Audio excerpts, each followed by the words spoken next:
À 13h45, il s'est soudainement levé et s'est dirigé vers une première victime à laquelle il a porté plusieurs coups de couteau avant de partir en courant, puis, faisant un mouvement circulaire, il a tourné en rond, en fait, en courant, de revenir sur ses pas et d'agresser une seconde victime à qui il a pareillement asséné plusieurs violents coups de couteau.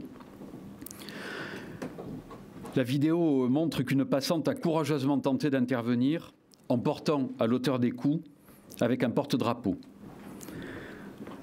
Tandis que l'agresseur se relevait, il a aperçu la patrouille Sentinelle et a alors foncé sur les militaires qui ont fait feu à 2 reprises sur lui après sommation verbale. Il ressort par ailleurs des témoignages recueillis que l'agresseur a crié, comme je le disais, Allahu Akbar.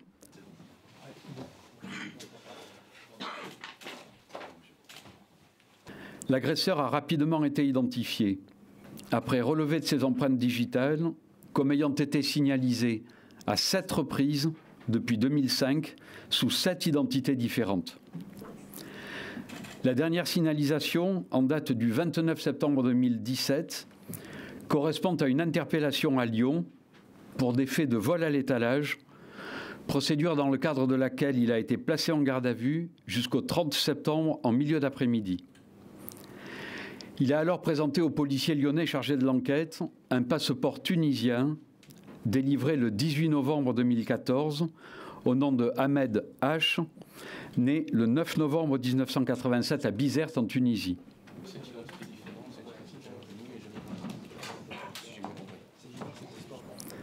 Cette identité, ainsi que les différents alias utilisés, sont inconnus des services spécialisés antiterroristes.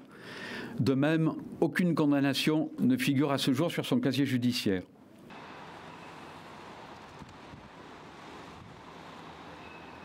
À l'occasion de sa garde à vue à Lyon, il avait déclaré vivre à Lyon, où il s'était dit sans domicile fixe et sans emploi, autre que des missions non déclarées comme peintre. Il a également indiqué être consommateur de drogue dure et enfin, sur sa situation personnelle, être divorcé.